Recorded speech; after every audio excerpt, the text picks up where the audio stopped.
Buenos días y bienvenidos a la presentación del informe de estrategia para el año 2025 realizado por nuestro Departamento de Análisis y que van a presentar Natalia Aguirre y César Sánchez Grande. Yo en esta breve introducción me voy a limitar a pronunciar unas palabras introductorias. El año pasado la idea que protagonizaba la portada de nuestro informe de estrategia para el año 2024 y el hilo conductor de dicho informe era el aterrizaje suave de la economía. La buena noticia es que ese aterrizaje suave se ha producido y la economía ha sido capaz de reducir la inflación tanto en Estados Unidos como en Europa a niveles ya cercanos al 2% sin haber caído en una recesión global. La buena noticia también es que la economía ha continuado experimentando una profunda y positiva transformación gracias a la innovación permanente, gracias a eso que en Renta 4 llamamos la innovación disruptiva permanente, es decir, una innovación transversal, generalizada en todos los sectores y que realmente provoca grandes ganancias de productividad. Es como si el genio hubiese salido de la botella y esa innovación ha ayudado a que la economía funcione mejor y a la vez ha ayudado al crecimiento económico, pero también provoca una disparidad en el comportamiento de las empresas, en el comportamiento de las economías, y esa disparidad es lo que a veces en Renta 4 llamamos la economía en K. La no tan buena noticia, y la menos comentada también, es que una parte no pequeña del buen comportamiento de la economía tiene como base el crecimiento del gasto público, el creciente gasto público de los gobiernos, un gasto público que a la vez genera déficits públicos excesivos. Por no hablar de Europa o de España, este año en Estados Unidos la economía va a acabar con un déficit superior al 7%. Como digo, un gasto público que genera déficits públicos excesivos y que a la vez genera también una deuda pública creciente, que tal y como recordaba hace pocas semanas el Fondo Monetario Internacional, supera ya el 100% del PIB global, 105, más o menos 105, 110 trillones de dólares. Curiosamente, el gasto público ayuda al crecimiento económico vía el consumo y vía la inversión, y a la vez la emisión de deuda pública a corto plazo para financiar el déficit público genera liquidez. Es algo un tanto contraintuitivo, pero es así. La emisión de deuda pública a corto plazo genera liquidez en un mecanismo bastante similar al de creación de dinero por la banca cuando da crédito. Y esa liquidez extra se une a la ya abundante liquidez generada por los bancos centrales tras la quiebra de Lehman primero y después tras el COVID, y esa liquidez extra genera por sí misma una subida de los precios de los activos, incluidas las bolsas, porque en el fondo liquidez y activos son vasos comunicantes. Bueno, esa dinámica, esa especie de falso círculo virtuoso, se está produciendo también en la economía y en los mercados financieros, en las bolsas, en los últimos años, pero es una dinámica no sostenible. Como ha recordado varias veces el presidente de la Reserva Federal Americana, Jerome Powell, no es sostenible que la deuda crezca por encima del crecimiento de la economía. Y por ello no cabe esperar que en los próximos años, incluido el 2025, el ritmo de crecimiento del gasto público y de la deuda pública se mantenga. Y eso es lo que a veces llamamos, o lo que el analista americano, el gestor americano Nassim Taleb ha llamado el cisne blanco de las bolsas en el año 2025. Bueno, este año la portada del informe de estrategia tiene un protagonista que es Donald Trump. Y tenemos que hablar un poco de cómo incide en todo lo anterior la llegada de Donald Trump a la Casa Blanca. La victoria de Trump mueve a pensar que ese aparente, ese falso círculo virtuoso de más gasto público, más crecimiento económico, más liquidez por la nueva deuda pública a corto plazo emitida y más subida del precio de los activos, ese como digo, falso círculo virtuoso de alguna manera no solo va a continuar, sino que incluso se va a incrementar. Y se va a incrementar porque además una parte de los recursos va a ir a la economía privada vía la bajada de impuestos que se supone que actúa de manera más eficiente que el gasto público. Por tanto, Aparentemente, como decíamos, ese círculo virtuoso va a continuar, pero también decíamos que el problema de ese círculo virtuoso es que es insostenible. Y ese es un problema que tendrá que gestionar este personaje de la portada, Donald Trump y su equipo.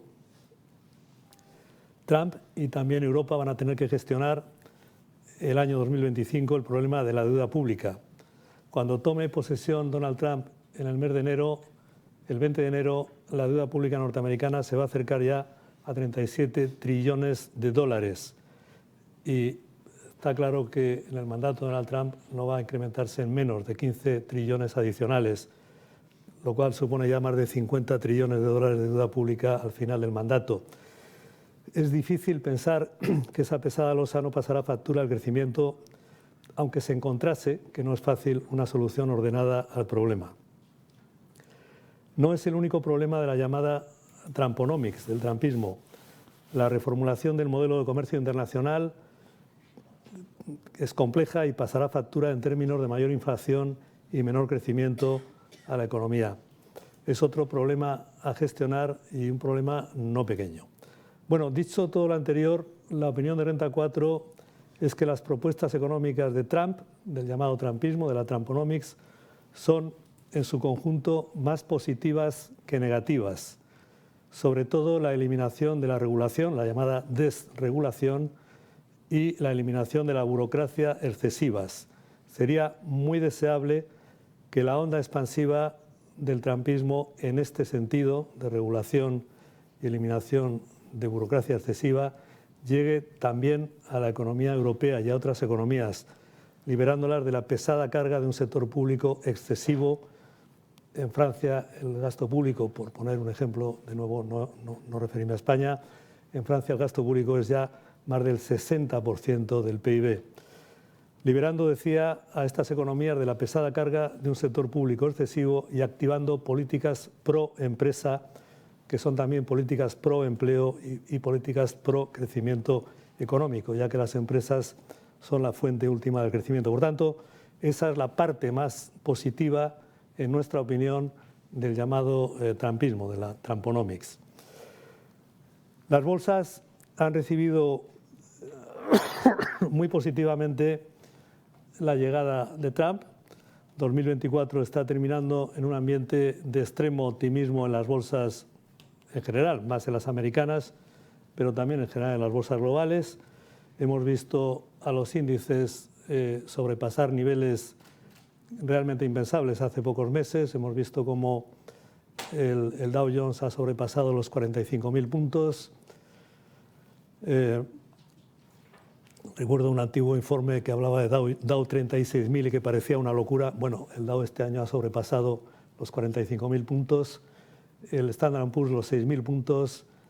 Ayer el Nasdaq sobrepasó por primera vez en su historia los 20.000 puntos. En Europa y con la situación europea, el DAX ha sobrepasado la semana pasada los 20.000 puntos, marcando muchos máximos históricos este año. Insisto, el DAX, Alemania casi bordeando la recesión, el DAX más de 20.000 puntos. Bueno, estamos, por tanto, viendo una situación de extremo optimismo en las bolsas y la victoria de Trump ha elevado mucho más esa euforia, ese optimismo reinante, tanto en las bolsas americanas en el mes de noviembre como también ya en este mes de diciembre en las bolsas europeas. Bueno, en Renta 4, pese a ser muy conscientes de los problemas y los retos, esos big challenges en el fondo que tiene hoy en día la economía global y que tiene hoy en día también las bolsas y los mercados financieros, pese a ser muy conscientes de esos retos, somos positivos con la economía global y por tanto también con las bolsas. Estamos muy alejados del catastrofismo que a veces se oye a determinados analistas, ¿no? Pero las dinámicas de fondo, tanto de las bolsas como del propio crecimiento económico, necesitan una corrección no pequeña.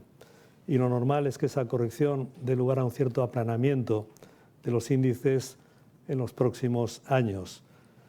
Ese aplanamiento de los índices es compatible con la subida de compañías, sectores países o activos en general de calidad. En Renta 4 Gestora en particular tenemos la filosofía de quality, de buscar activos de calidad. Creemos que realmente en el mundo que viene, que es un mundo positivo pero no fácil, en el que va a haber lucha por los recursos financieros, lucha por los mercados, lucha por los márgenes, realmente pensamos que la calidad va a ser algo muy relevante como criterio de selección de inversiones y por tanto creemos que es compatible ese aplanamiento de los índices con obtener un buen retorno en las inversiones, siempre buscando la selección de activos de calidad. Y activos de calidad son activos de empresas, de economías que sepan entender las claves de fondo de la economía post-COVID. En Renta 4 hemos hablado mucho estos últimos años de las divergencias en el crecimiento, de cómo la economía digital es una economía que genera un mundo de ganadores y perdedores, pero ganadores y perdedores exponenciales y por tanto un mundo muy divergente. Y ese es el mundo también que vemos para el año 2025 y que este personaje que figura en la portada va en cierto modo a contribuir a que sea todavía más así por sus políticas, por el enfoque de fondo de sus políticas, ¿no? Y por tanto en ese mundo la selección de activos, como decía, es un mundo positivo pero no fácil, la selección de activos en base a la calidad va a ser determinante para tener éxito en las inversiones y obtener retornos adecuados. Y ese es un poco el hilo conductor del informe de estrategia de este año, que ya cedo la palabra a Natalia y a César, a Natalia Aguirre y a César Sánchez Grande, para que pasen ya a exponerlo. Adelante, Natalia.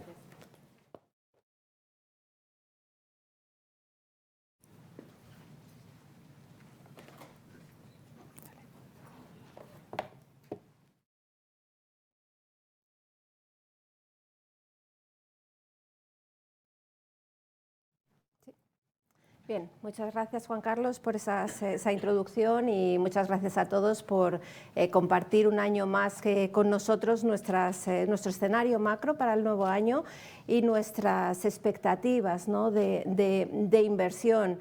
Y como siempre empezamos con nuestra portada, que como bien decía Juan Carlos, el año pasado era ese avión aterrizando suavemente, que intentaba reflejar el aterrizaje suave que esperábamos de la economía americana cuando buena parte del mercado hablaba de recesión y hablaba de muchas bajadas de tipos de interés y muy aceleradas que nosotros no compartíamos y que al final el mercado en ese sentido nos ha dado la razón. Como decíamos, empezamos con esta portada que vuelvo a agradecer a nuestro equipo de creativos porque siempre captan muy bien lo que queremos transmitir y como el gran resumen de nuestra estrategia. Ya lo ha adelantado Juan Carlos, tenemos a Donald Trump que va a iniciar su segundo mandato al frente del gobierno americano el día 20 de enero y tenemos sus políticas económicas que van a ser las que configuren este puzzle donde veis que Estados Unidos va a intentar tener su parte lo más colocada posible, ahora hablaremos de ello, y eso va a tener mucha incidencia en todos los parámetros de crecimiento, de inflación, de tipos de interés y puede condicionar con mucho al resto del mundo, que habrá que ver a su vez cómo reacciona. Entonces, si me permitís iniciar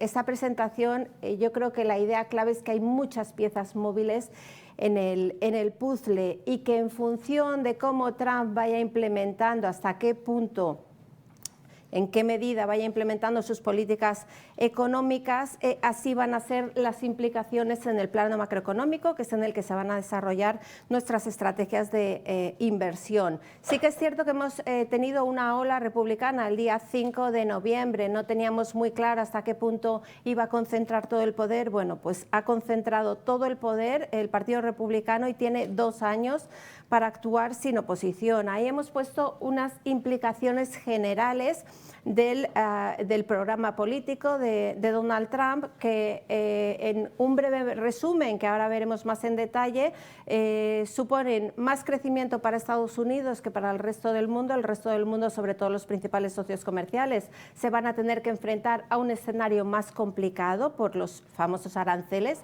que ahora hablaremos, y os anticipo que la gran pregunta que yo creo que nos hacemos todos los analistas, ¿no? ¿Hasta qué punto estamos ante una guerra comercial o ante una táctica negociadora? Y os digo que somos más partidarios de la segunda opción.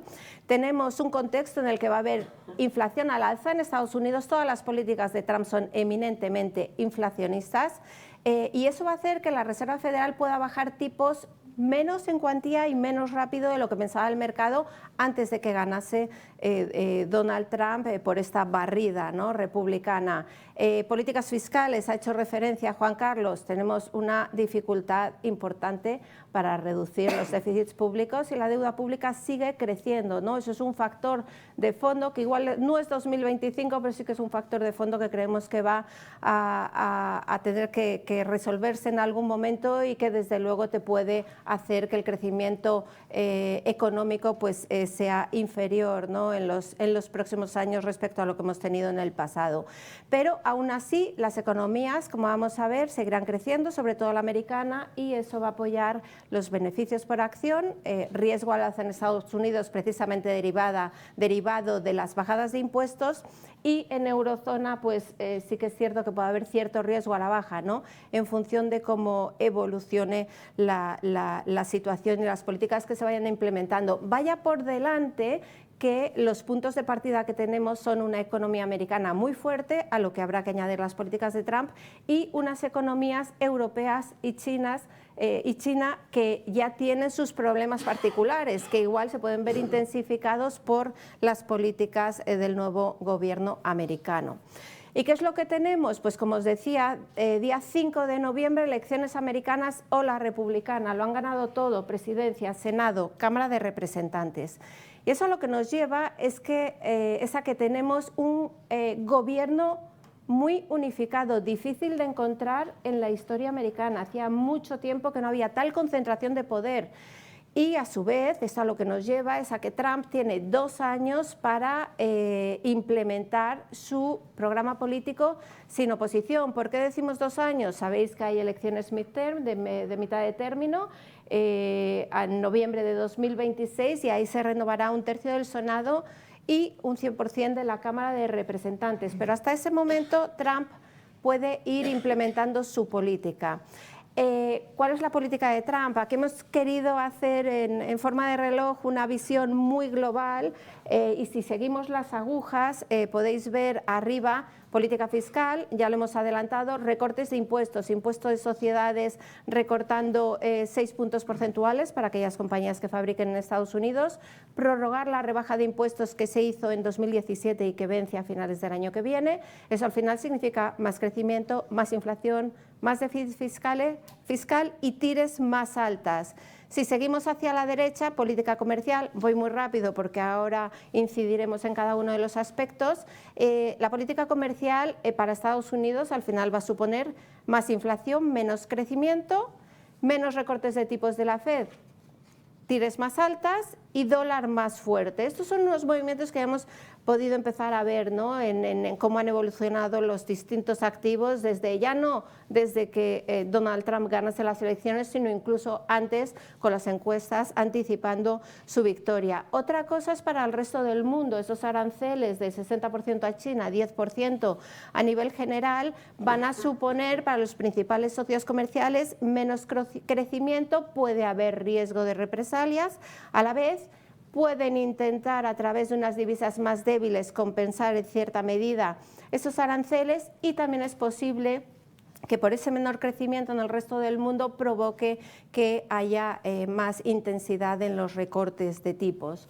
Política inmigratoria, todos sabemos, ¿no?, lo que dice Trump sobre la inmigración. Al final eso puede suponer más inflación vía subida de salarios, ¿no?, por menos mano de obra barata, lo que a su vez repercutirá en menos recortes de tipos de interés y tires más altas. Desregulación, que la ha citado Juan Carlos, eso sería estupendo que nos llegase a Europa, ¿no? La verdad es que desregulación en muchos ámbitos en Estados Unidos, se habla de energía, se habla del sector financiero, se habla en general de las small caps. Luego veremos que uno de los puntos de apoyo que vemos en la bolsa americana es la rotación que ya se ha empezado a producir desde sectores que habían tirado de los índices, hablo sobre todo de tecnologías y de los 7 magníficos, hacia otros sectores que se habían quedado más rezagados, como los small caps, el Russell 2000, y que pueden verse beneficiados de un entorno más amistoso, ¿no? con estas compañías. Y luego veremos qué ocurre en todo el tema de geopolítica, y hay muchísimos frentes abiertos que veremos cómo van evolucionando, pero yo creo que lo más importante a nivel europeo es el mayor gasto público que nos va a exigir Trump, en general a los miembros de la OTAN, y eso va a significar más déficit público. De hecho, entre ayer y hoy salían declaraciones que hablaban de que en vez de ese 2% de objetivo del PIB de gasto en defensa, que se podía subir hasta el 3% en el 2030, con un intermedio en el 2,5%. Eso al final también va a tener sus repercusiones. Si lo vemos punto por punto, es decir, vamos a mirar crecimiento, vamos a mirar inflación, vamos a mirar impacto en políticas monetarias, y luego a partir de ahí cuál es nuestro asset allocation. En términos de crecimiento, como os decía, estas son las previsiones de los principales organismos internacionales antes de las elecciones americanas. Esto se irá modificando en función de las políticas que se vayan implementando, pero lo que sí que tenemos bastante claro, en verde, Estados Unidos, el potencial de revisión es al alza, por todo lo que hemos comentado, que lo tenéis ahí especificado: recorte de impuestos, desregulación, relocalización, energía barata que puede suponer la desregulación en el sector energético, y por el contrario, riesgo a la baja en Alemania, sobre todo, en Europa en general, pero en Alemania sobre todo, por comercio, y en el caso de China, aunque ahora entraremos en el tema de comercio y hasta qué punto pues, puede haber una negociación entre las partes. Como os decía, la situación de partida, Estados Unidos, más allá de lo que pueda hacer Trump a partir de ahora, Estados Unidos, y lo comentaba Juan Carlos en la introducción, ha aguantado muy bien el 2024. Los que hablaban de recesión, desde luego, pues no han tenido razón.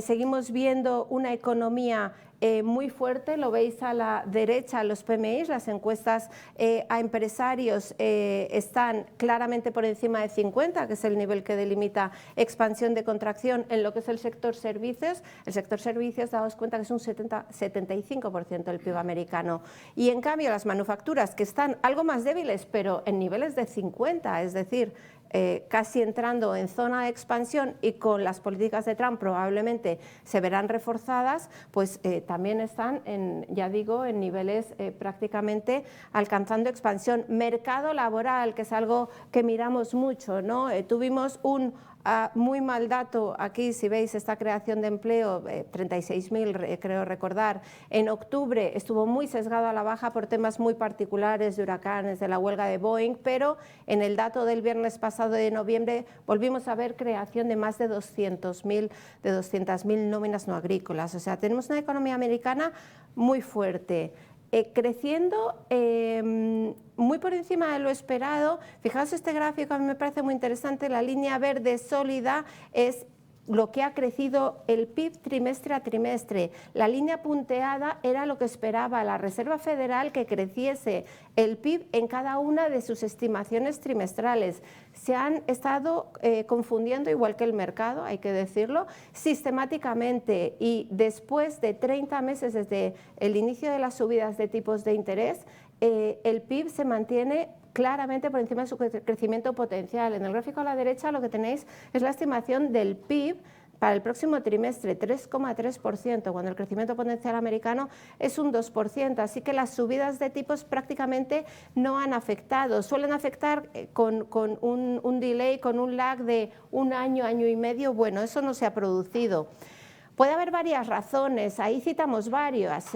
Una podría ser que consumidores y empresas se habrían habrían aprovechado para financiarse antes de que empezasen, a tipos bajos, antes de que empezasen las subidas. Puede tener que ver la política fiscal expansiva, 7% de déficit público, 6-7% que pueda acabar este año, algo de incremento de productividad, todo el tema de la IA, pero lo que es una realidad, y lo veis en este gráfico, este es el famoso gráfico de la inversión de la curva, que en el momento dado en que se invierte la curva, en los siguientes meses hay una recesión técnica, en este caso no se ha producido por primera vez en 60 años. Desde que en el momento en que suben los tipos, por primera vez en 60 años no se ha producido esa recesión. Los apoyos, ya los hemos comentado, ¿no? A nivel fiscal, a nivel desregulación, a nivel America First, ¿no? De llevarse la producción a Estados Unidos. Creemos que hay apoyos importantes para justificar que la economía americana siga creciendo fuerte. Es cierto que hay aranceles, es cierto que hay riesgos, evidentemente, ¿no? Tenemos que si Estados Unidos pone aranceles, siempre corre el riesgo de que le respondan con más aranceles, ¿no? De entrar en una guerra comercial. Hay un riesgo de que la menor inmigración al final te suponga pues mayores salarios por menos mano de obra barata. Y luego hay un tema de fondo que ahora trataremos, que es el elevado déficit público, que bueno, que es un tema que nos sigue preocupando, ¿no? Esto es Estados Unidos. Por parte de Europa, ¿qué tenemos? Pues Europa es verdad que puede tener problemas adicionales por las políticas de Trump, pero Europa ya tiene una situación de partida difícil, complicada, débil. Mismo gráfico de PMI que os enseñaba en Estados Unidos, lo tenemos aquí en la eurozona. Veis que todos los índices están por debajo de 50, es decir, todo está en contracción. Servicios que hasta ahora habían aguantado mejor, sobre todo manufacturas, y quien realmente te tira hacia abajo son las dos principales economías, Alemania y Francia. Lo veis claramente en el gráfico de la izquierda. Fijaos, Alemania en promedio en los últimos 4 trimestres prácticamente menos 0,1% de PIB trimestral, ¿no?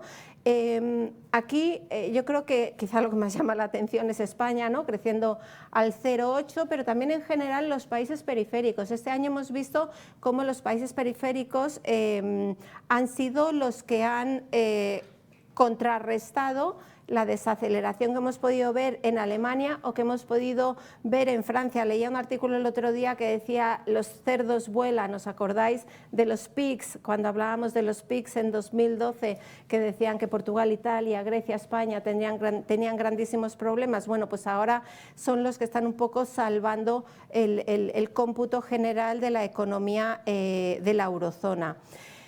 Sí que es cierto que las previsiones de crecimiento este año se prevé que crezcamos en eurozona un 0,8, el año que viene un 1,3. Esto os digo que son previsiones del Banco Central Europeo.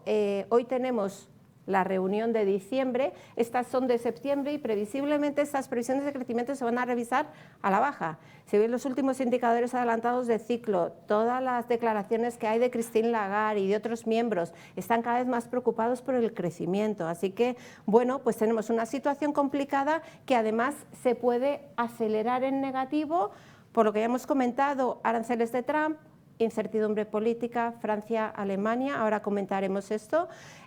Lastre de las cuentas públicas en Francia, clarísimamente. El hecho de que China no sea capaz de estimular lo suficiente a su economía y entonces no tire tanto de economías, por ejemplo, como la alemana, y eso no quiere decir, esto lo estamos viendo justo al contrario que en la diapositiva de Estados Unidos, que no hay apoyos. Tenemos bajadas de tipos del BCE, tenemos que puede haber negociaciones comerciales. Veremos si Alemania es capaz de implementar una política fiscal más expansiva, ojalá, porque eso sería un catalizador para Europa importante, y tenemos también la posibilidad de que se resuelvan los conflictos bélicos, que vamos a ver cómo van evolucionando.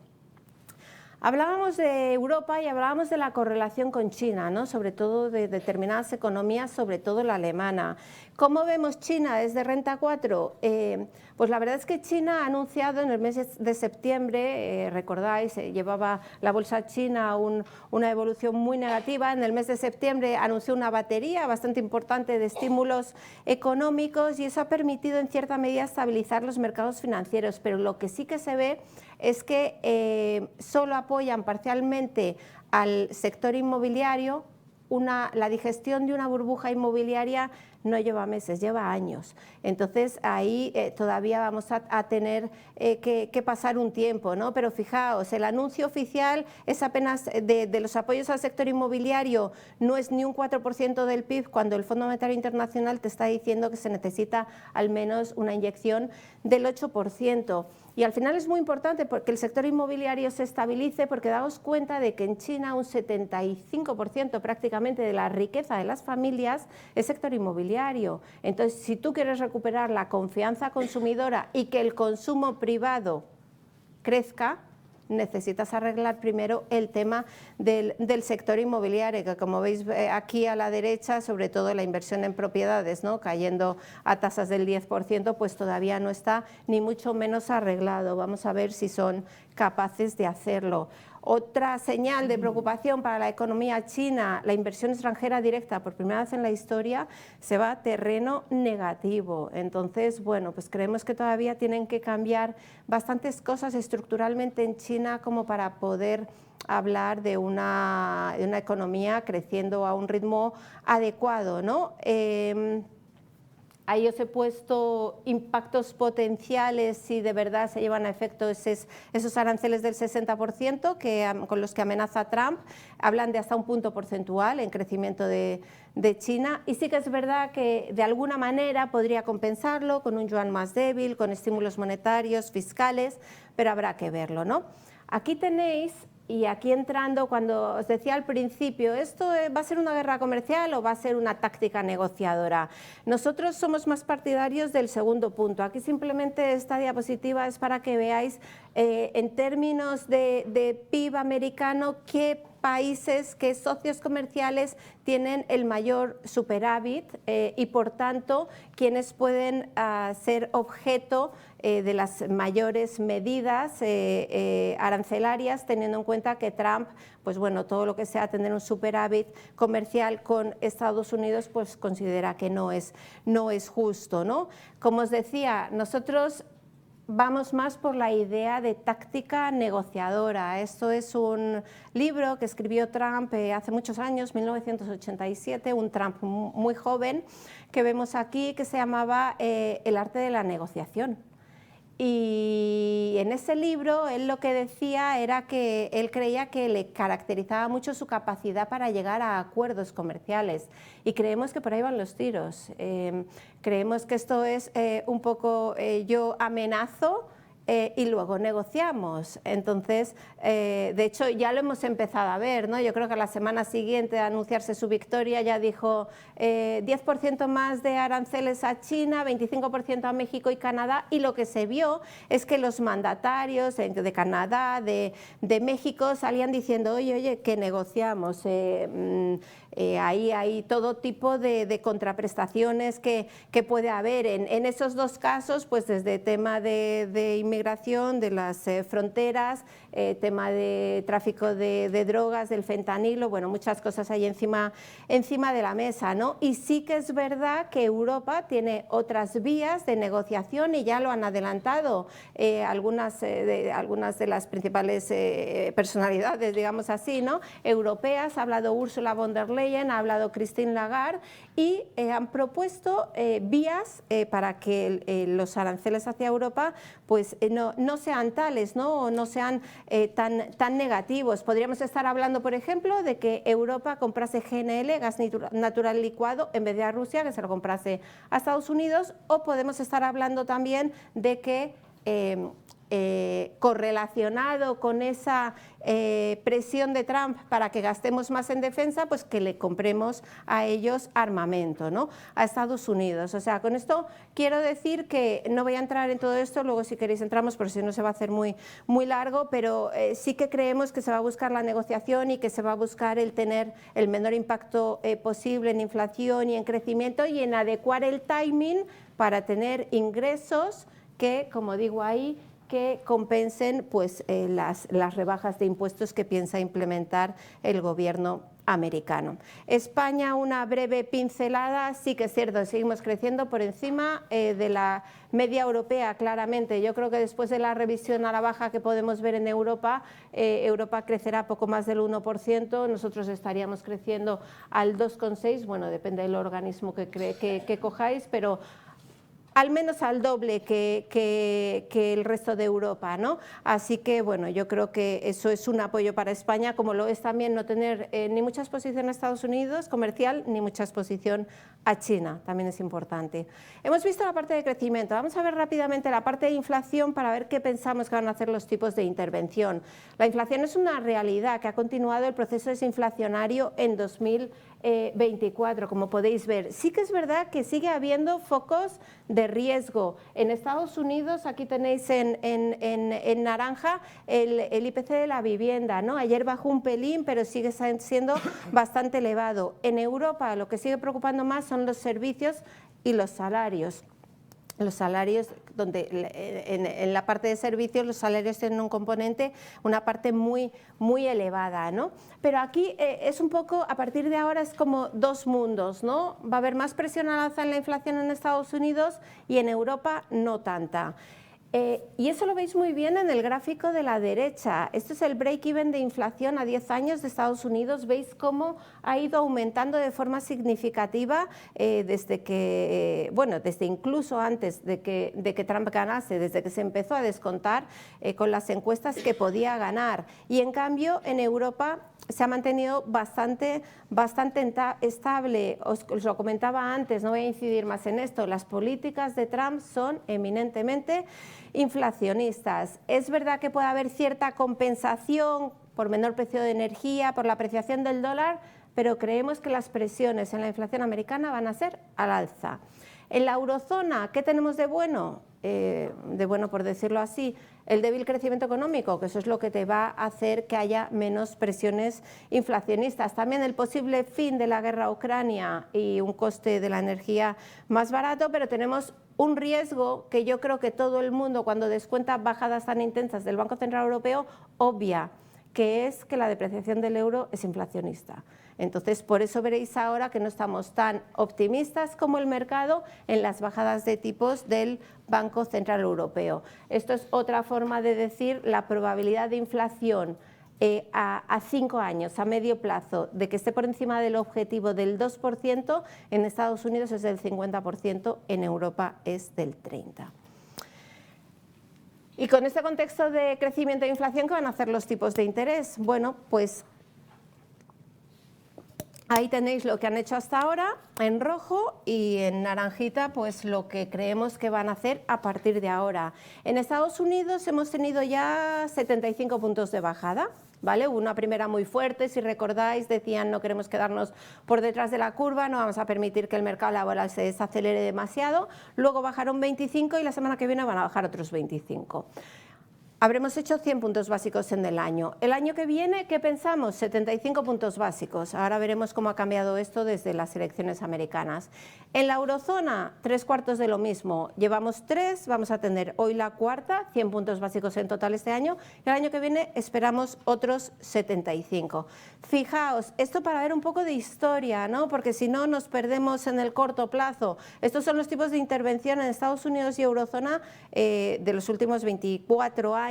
Entonces veis cómo esta subida de 2022 para contener una inflación de doble dígito fue muy acelerada, muy intensa y ahora los tipos de interés están recortando. ¿Hasta qué niveles? Creemos que hasta niveles neutrales. Niveles neutrales son, nunca te lo dicen los banqueros centrales, pero más o menos deben estar en torno al 3,5, 3,75 en Estados Unidos, 2,25 en eurozona. ¿Y por qué no pensamos que nos vamos a volver aquí, a los tipos cero negativo? Bueno, pues francamente creemos que la inflación en el futuro va a ser estructuralmente más alta que en el pasado. Esto ya lo decíamos el año pasado, hablábamos de todas las tendencias que hay de fondo, desglobalización, descarbonización, la demografía china, los mercados laborales que tienen más poder de negociación salarial, los impuestos. O sea, más allá de las políticas de Trump, creemos que la inflación en el futuro va a ser más alta que en el pasado. ¿Y eso justifica bajar los tipos de interés? Sí, pero hasta niveles neutrales, nada más. Fijaos cómo han variado las expectativas de bajadas de tipos de antes de Trump a después de Trump. Antes de Trump, las expectativas eran de que se recortasen entre 2024 y 2025, este ciclo de recorte de tipos, 250 puntos básicos. Esto se ha ido a 175 puntos básicos por todo lo que os he comentado, más crecimiento, más inflación. O sea, nosotros creemos sí, los tipos de interés tienen que seguir bajando, pero no de forma excesiva. El dot plot la semana que viene se ajustará porque estaba muy por debajo en la reunión de septiembre. Las expectativas de mercado se han corregido al alza y creemos que se va a ajustar y van a quitar alguna bajada de tipos de las que tenían puestas. Se van a poner un poco más hawkish, ¿no? Aunque eso tampoco nos sorprende porque este es un gráfico réplica del PIB que veíamos antes, que decíamos el mercado siempre se equivoca con las estimaciones de crecimiento de Estados Unidos, también se equivocan con dónde van a ir los tipos. Esto es la Fed. Esto es la Fed y es donde las líneas punteadas es donde piensa la Fed que van a estar los tipos, perdón, no la Fed, el mercado, lo que descuentan los futuros de los Fed Funds. Donde piensa el mercado que se van a ir los tipos de interés en cada reunión y realmente la línea verde sólida es lo que han hecho al final los tipos. O sea, el mercado sistemáticamente se equivoca.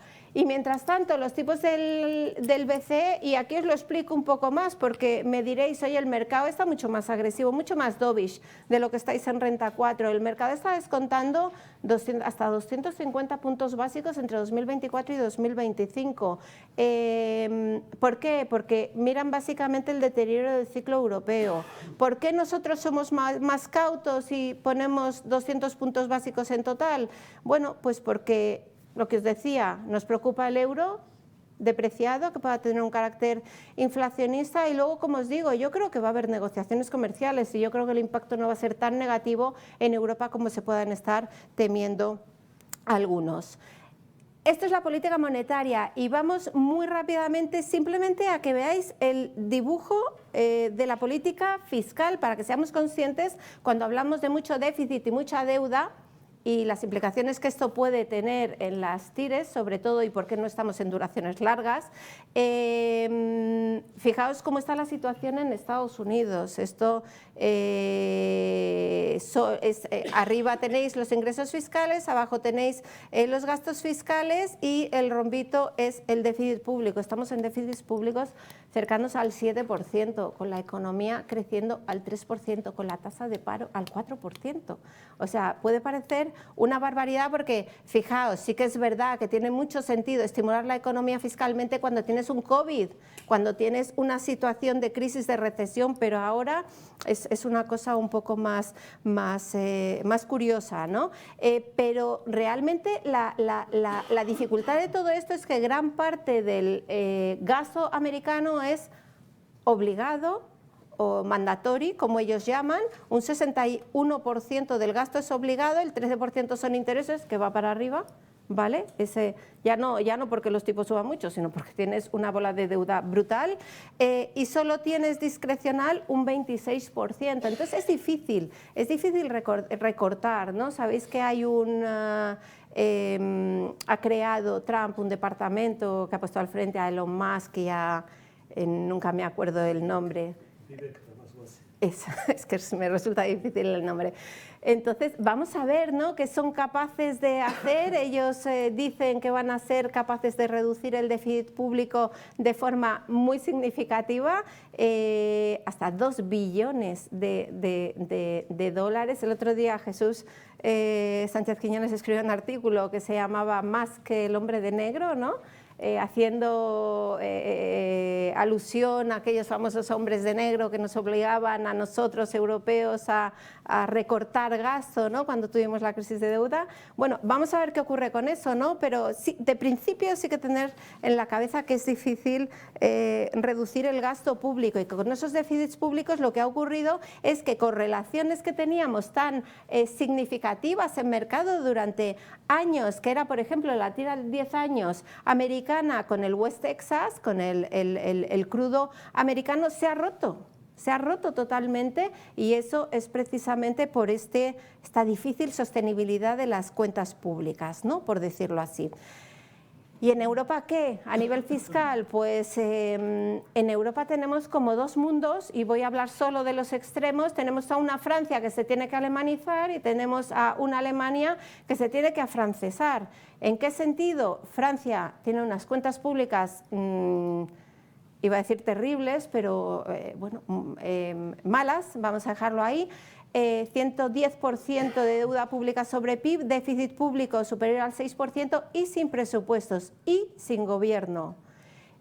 Complicado. Entonces, bueno, además daos cuenta, todos estos ratios que se calculan sobre el PIB, teniendo en cuenta que el PIB se va a ver sesgado a la baja por toda esta situación política y de cuentas públicas, pues es cuanto menos preocupante, ¿no? Así que ahí debería haber un ejercicio de austeridad. Vamos a ver si Macron es capaz de formar gobierno y a ver qué ocurre. Y por el lado de Alemania tenemos justo el extremo contrario. Tiene capacidad para estimular la economía. Tiene unas cifras, ahí lo veis, muy buenas, ¿no? O sea, muy controladas. Entonces vamos a ver si el 23 de febrero marca ese clic, conseguimos un gobierno más pro crecimiento y conseguimos un gobierno que esté dispuesto a impulsar el gasto público para crecer más. Y otro problema de las cuentas públicas europeas, el famoso gasto en defensa. Aquí tenéis, os he dado al principio esa cifra de... Hay un objetivo ahora mismo de 2% de gasto de defensa sobre el PIB. Lo quieren subir al 3% en el 2030. Esto para las cuentas públicas es otro tema un tanto peliagudo. Daos cuenta que quien presiona aquí es Estados Unidos y que Estados Unidos está invirtiendo 3,4% del PIB, ¿no?, en gasto en defensa. Paso a mercados ya rápidamente, porque realmente lo que tenemos que tener claro para ver el asset allocation es cuál es el escenario en el que nos estamos moviendo a nivel macroeconómico. Aquí tenéis un poco evolución 2024 y desde las elecciones en Estados Unidos hemos tenido buen comportamiento en general de la renta variable, sobre todo de la americana. La renta fija no lo ha hecho mal, pero es verdad que vamos a tardar tiempo, ¿no?, en recuperar lo que perdimos en 2022. Las bolsas están en máximos, los gráficos hablan por sí mismos. ¿Y cómo han subido las bolsas? Bueno, pues las bolsas han subido, lo veis aquí abajo, el total retorno de 2024 en Estados Unidos han subido por expansión de múltiplos y por subida de BPA, y la rentabilidad por dividendo con todo lo que han subido las bolsas pues prácticamente es nula, 1%. En Europa la cosa es más compensada, ha subido algo los PERES, los BPAs prácticamente planos y una rentabilidad por dividendo del 3,5%, y en el caso de España prácticamente no expansión de PERES, o sea, estamos muy baratos por PERES, los beneficios han crecido a doble dígito y tenemos una rentabilidad por dividendo entre las mejores de Europa, casi del 5%. Pero este es el dibujo de los ratios que se están pagando por los beneficios en cada zona geográfica. Veis a Estados Unidos muy arriba, S&P 500 cotizando a 22 veces PER. 14 veces para el Eurostoxx e IBEX 11 veces. Esto lo que nos está diciendo en un primer vistazo es IBEX está barato, Europa, esto es contra un promedio desde 2000, desde el año 2000, Europa está en línea con su media histórica y Estados Unidos está caro, pero ahora veremos que esto está también muy condicionado, lógicamente lo hablamos el año pasado, ¿no?, por los 7 magníficos y otros factores. Y aquí volvemos siempre a lo mismo, ¿hasta qué punto es sostenible este diferencial tan grande de valoración entre Estados Unidos Y Europa, como veis, a la izquierda, en los 8 de los últimos 10 años lo ha hecho mejor la bolsa americana que la bolsa europea. Y en términos de PERES estamos cotizando en Europa con casi un 40% de descuento respecto a la bolsa americana. ¿Tiene razón de ser esa prima en múltiplos americanos sobre europeos? Tiene razón de ser, pero quizá, como decimos ahí, es excesiva, ¿no? Y la razón principal de ser es que las rentabilidades de las empresas americanas, los ROEs, que lo tenéis abajo por sectores, son muy superiores a las de las europeas, que el PIB americano va a crecer más, que los BPAs van a crecer más, que hay incertidumbre política en Europa. Todas estas cosas ya las sabemos y es lo que está en precio, ¿no? Pero también es verdad, y eso lo dicen nuestros gestores, la bolsa europea, las compañías, la bolsa europea no es la economía europea, es decir, hay compañías cotizando en los índices europeos que son compañías muy globales, de muchísima calidad, como decía Juan Carlos, y todo, como decimos, tiene un precio, ¿no? Podemos ver apoyos, bajadas de tipos del BCE, que Alemania invierta más, el fin de la guerra de Ucrania. Tiene que haber un momento en el que esa diferencia relativa pues se vaya cerrando. Y tenemos varios apoyos, y no voy a abundar mucho en ellos. Tenemos el apoyo de la bajada de tipos, tenemos el apoyo todavía de una elevada liquidez, tenemos el apoyo de la rotación sectorial que os he comentado antes. Veis cómo desde mediados de año la línea que está más arriba son las small caps, y se han ido dejando un poco atrás a los que habían registrado mejor comportamiento, que eran sobre todo pues, los 7 magníficos y el Nasdaq. Tenemos el apoyo de unos resultados empresariales que van a seguir creciendo, probablemente con riesgo al alza en Estados Unidos por la bajada de impuestos, y veremos si con riesgo a la baja en Europa. Y lo más significativo, el gráfico de la derecha, en rojo tenéis lo que ha ido aportando al incremento trimestral de BPAs los 7 magníficos, y veis cómo se va reduciendo y cómo por el contrario va subiendo el resto del mercado, el S&P 500, el S&P 493, mejor dicho, sin los 7 magníficos. Eso nos parece también muy relevante a efectos de dar paso a otros valores y no solo 7 magníficos. Y luego hay un tema que poco se habla, pero que creemos que también es muy relevante, y es un tema de oferta-demanda, en concreto para la bolsa americana.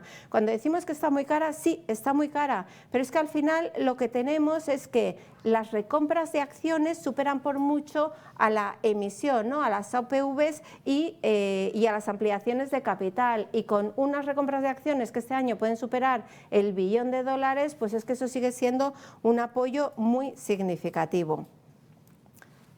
Otro mensaje, más allá de que estamos positivos en renta variable, no hay que correr detrás de los precios. Estos gráficos los ponemos siempre, las barras son las rentabilidades anuales y abajo tenéis el puntito que es las caídas intraanuales, es decir, las oportunidades de compra que te da el mercado a lo largo del año, que son las que tenemos que aprovechar. Y aquí lo veis mucho más claro. Esto señalado es la primera semana de agosto, que estábamos casi todos de vacaciones, que aprovechan para que haya movimiento en mercado y que haya oportunidades de inversión, ¿no? En gris veis la subida tan fuerte que hubo de volatilidad. Esto recordad que estaba asociado a la subida de tipos de Japón, el cierre de posiciones en carry trade. Hubo caídas del 10-15% en los principales índices. Fue una oportunidad de compra, lo que pasa es que es efímera, o sea, creo que duró una semana tuvimos para comprar, no tuvimos más, pero bueno, estas son las que hay que aprovechar, ¿vale? ¿Y qué puede determinar esas oportunidades de compra? Riesgo geopolítico, si luego tenéis interés entramos para no extenderlo mucho más. Riesgo geopolítico, Rusia, Ucrania y Oriente Medio. Proteccionismo, hemos hablado mucho, desdolarización, las elecciones en Alemania y probablemente en Francia, tal y como vamos. El riesgo de las cuentas públicas que hemos comentado, independientemente, esto no es de que gane Trump, independientemente de que no hubiese ganado, ahí tenéis los programas políticos de Harris y Trump. Ambos suponían que la deuda pública siguiese creciendo de forma bastante elevada, y eso a su vez es una presión al alza sobre las TIRES. Y las TIRES, es cierto, en mercado, si miráis el T-Bond, cuando alcanza niveles del 5%, el mercado se suele poner nervioso y suele haber, como veis aquí, caídas no muy pronunciadas en bolsa, pero sí que hay riesgo, ¿no?, de fricción entre TIRES y bolsas. Siempre tenemos un último recurso, esto lo cuento muy rápido, pero siempre tenemos a los bancos centrales a su quantitative easing. Fijaos, acabó el quantitative easing, empezó el QT, el quantitative tightening. ¿Cómo bajaron los balances? 20% de la Fed, casi el 30% del BCE. Pero si hay un problema de estabilidad financiera, tenemos que ser conscientes de que los bancos centrales van a salir al rescate, aunque sean intervenciones quirúrgicas, como hemos visto ya en otros casos. El riesgo Japón.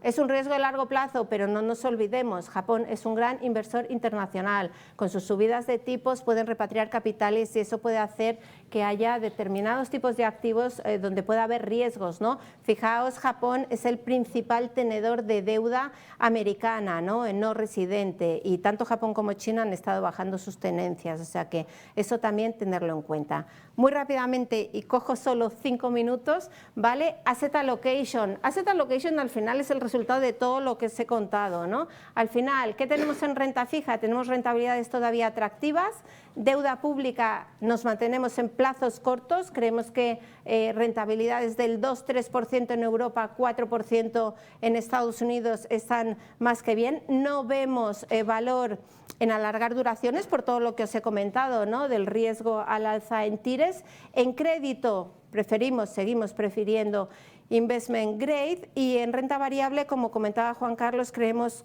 que seguimos en un mercado, una economía en K, que va a haber ganadores y que va a haber perdedores, y que es muy importante el stock picking, como ahora nos explicará en las carteras de España César.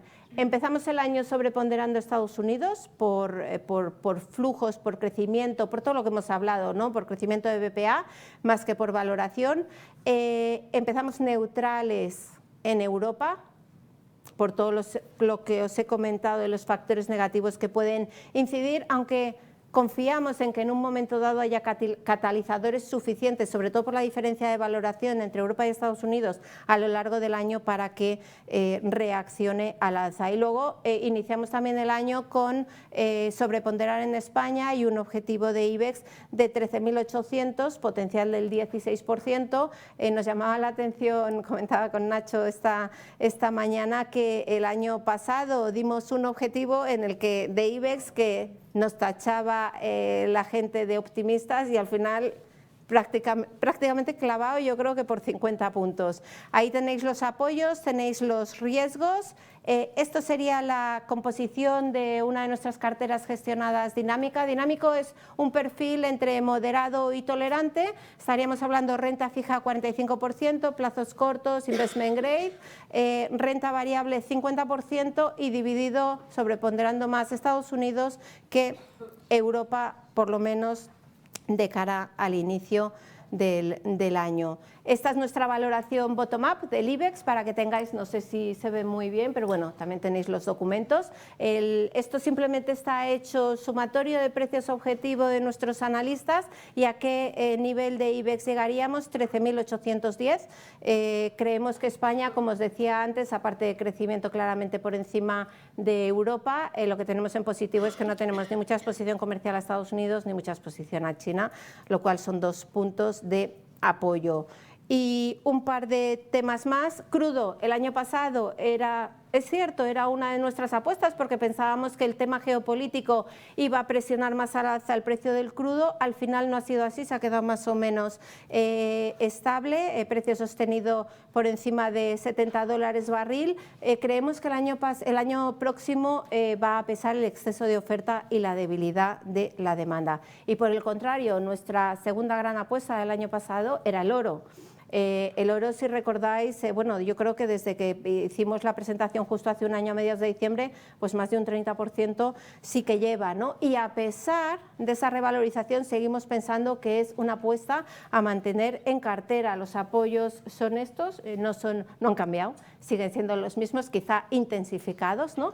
Y creemos que lo va a seguir haciendo bien. Y el eurodólar, por último, que es un tema que siempre se pregunta, ¿no?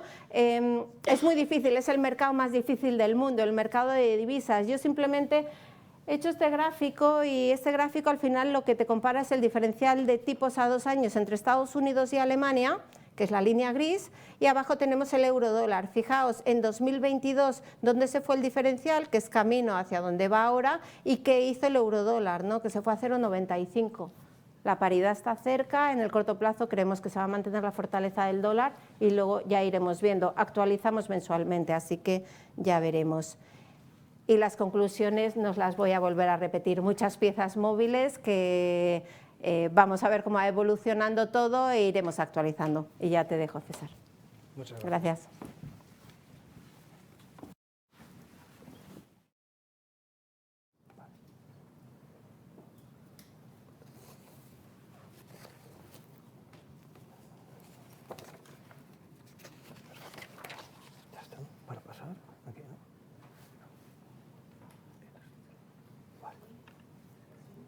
Vale, muchas gracias Natalia y buenos días a todos. Ahora vamos a empezar a comentar las carteras de Renta 4 para 2025, pero primero de todo permítanme hacer un repaso a lo que han hecho estas carteras durante 2024.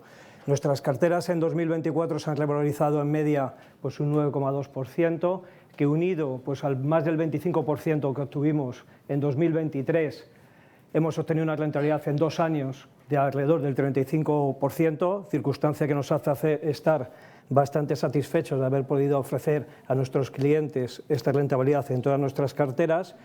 Y de 2024 nos gustaría señalar algunos valores que hemos tenido en cartera a destacarlos, ¿no? Por un lado, Técnicas Reunidas, que ha registrado un excelente comportamiento, apoyado principalmente en el plan estratégico que presentaron a mediados de mayo y en la confirmación de la recuperación de los márgenes vista a lo largo del año y que tanto le pedía al mercado. Tenemos a IAG.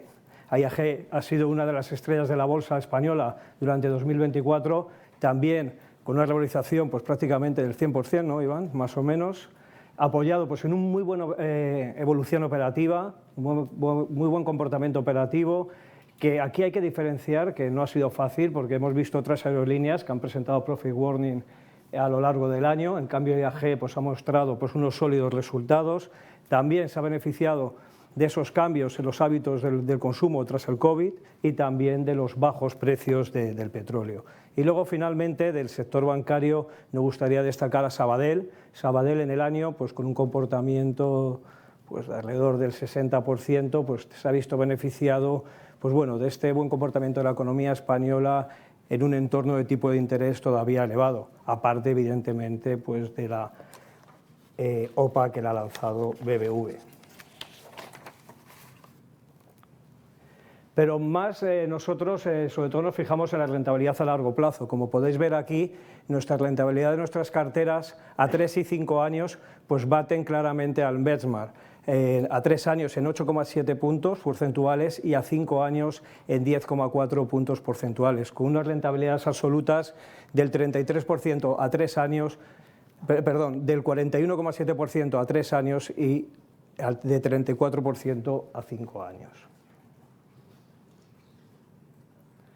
Ya sin más, vamos a pasar a las carteras de cara a 2025. Recordar que todas estas carteras son dinámicas, están vivas, irán evolucionando conforme avance el año en función pues, del entorno económico y de la evolución de cada una de las compañías que la componen.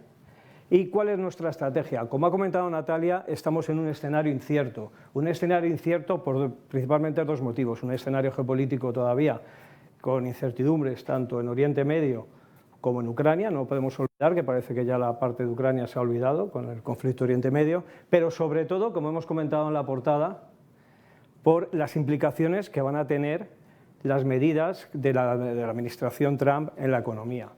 En este entorno incierto, nosotros nos decantamos por una estrategia de stock picking equilibrada, combinando valores cíclicos y defensivos con otros valores que tengan exposición a TIRES o a tipos de interés. En este último punto me gustaría señalar porque en 2024 nosotros también apostábamos por este tipo de valores con exposición a tipos de interés. Sin embargo, estas compañías no han tenido un buen comportamiento. Es cierto que se han producido menos bajadas de tipos durante 2024, como ha comentado Natalia, de las que se esperaban inicialmente, y además estas se han producido en la segunda parte del año. Nosotros pensamos que en 2025, como hemos comentado, va a haber alrededor de unas 3 bajadas más, unos 75 puntos básicos tanto en Europa como en Estados Unidos.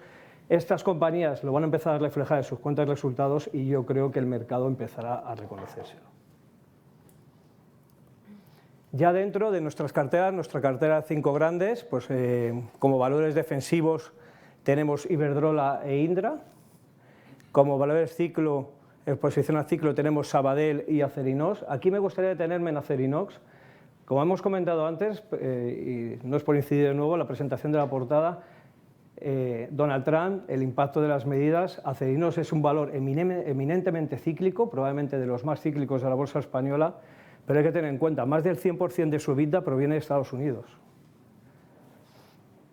Las medidas estrellas, dos de las medidas estrellas de Donald Trump es la rebaja fiscal a las compañías y los aranceles. Ambas circunstancias deberían tener un impacto muy positivo en las cuentas de Acerinox durante 2025. Y luego, como sensibilidad a tires, tenemos Celnex. Aquí en este apartado nosotros, como siempre comentamos, buscamos qué tipo de compañías. Buscamos compañías evidentemente que estén endeudadas, pero que sean compañías de calidad, que sean compañías líderes en su sector y que sean compañías que tengan la suficiente capacidad de generación de caja para no poner en entredicho su viabilidad. Por este motivo escogemos a Celnex. Luego, en la cartera versátil, esta cartera versátil está compuesta por 10 valores, de los cuales 5 son los mismos que tenemos en la cartera de 5 grandes, salvo este año una excepción. Hemos cambiado Acerinox por Arcelor, es decir, hemos cambiado acero inoxidable por acero carbono. El motivo, bueno, también diversificación del riesgo, queremos estar expuestos al ciclo, pues vamos a estar expuestos a ambas compañías. También tiene un componente importante en Estados Unidos. Como valores defensivos tenemos Acciona Energía, Dominion e Indra. Aquí me gustaría destacar Dominion. 2024 no ha sido un año para nada positivo para esta compañía, sin embargo los fundamentales permanecen totalmente intactos, con lo cual pensamos que 2025 podría ser un muy buen ejercicio para esta compañía. Valores ciclo tenemos ArcelorMittal, CaixaBank, Meliá, Sabadell y Tubacex. En el caso de Tubacex, nosotros 2025 debería registrar un fuerte crecimiento en términos de resultados. Esperamos un crecimiento en EBITDA superior al 40%, principalmente apoyado en dos motivos. Uno, en la apertura de la nueva planta de Abu Dhabi, que se empezó a final de año, y dos, en la elevada cartera de pedidos que tiene la compañía de más de 1.600 millones de euros. Y luego, como exposición a tires, tenemos Celnex e incluimos pues, una Socimi como es Merlin. Luego pasamos a la cartera de dividendos. La cartera de dividendos es nuestra cartera estrella, la que mejor comportamiento ha tenido en los últimos años. Y aquí, pues bueno, en valores defensivos estaríamos Endesa, SACIR e Iberdrola. Iberdrola es una de las joyas de la bolsa española, ha tenido muy buen comportamiento en 2024 y seguimos pensando que a lo largo de 2025 ese comportamiento puede continuar. En ciclo tenemos A3 Media, Caixa, Repsol y Sabadell. Y en sensibilidad a tires, pues aquí hemos hecho un poco como hemos hecho antes con Acerinox y Arcelor. Hemos cambiado de Socimi. También tema de diversificación, hemos pasado de Merlin a Colonial. También cuenta con un dividendo superior. Pasamos a la cartera de Small Caps. La cartera de Small Caps este año tiene una novedad. El año pasado y el anterior, y desde que la creamos, estaba compuesta por 6 valores. El universo de cobertura del Departamento de Análisis de Renta 4 cada vez es más extenso, cubrimos más de 90 valores y hemos visto la necesidad de tener que ampliar los componentes de esta cartera a tener, claro, pues un abanico muchísimo más amplio de elección, ¿no? Entonces hemos añadido 2 valores más, nuestra cartera está compuesta por 8 valores. Defensivos tenemos Prosegur Cash, Dominion y Ecoener, también a CAF. CAF en 2025 nosotros pensamos que van a finalizar aquellos contratos que estaban impactados por la inflación y de hecho pues eso debería recogerse en la cuenta de resultados y ponerla en el camino para cumplir los objetivos del Plan Estratégico 2026, con lo cual 2025 pensamos que puede ser un ejercicio bastante positivo para la compañía. Y luego tenemos Insur, Inmobiliaria del Sur, Meliá, Técnicas Reunidas y Tubacex. Para finalizar, una novedad este año, incluimos una serie de valores en el radar que son aquellos valores que perfectamente podrían haber estado ya en nuestras carteras, pero por algún motivo los hemos dejado fuera, pero que los tenemos en el radar para en cualquier momento pasen a formar parte de nuestras carteras. Esto no quiere decir que valores que no estén ahí no vayan a formar parte de las carteras, pero ahora en el momento en que hemos diseñado estas carteras, estos han sido los valores que más han tenido opciones también de formar parte de las carteras. En estos tenemos, en valores defensivos tenemos Enagas, Grenergy, Línea Directa y Telefónica, y como ciclo Amadeus, BBVA, IAG, Inditex, Navigator y Puig. Y sin más, pues muchas gracias a todos. Estamos a vuestra disposición para responder a las preguntas que hagan falta y feliz Navidad.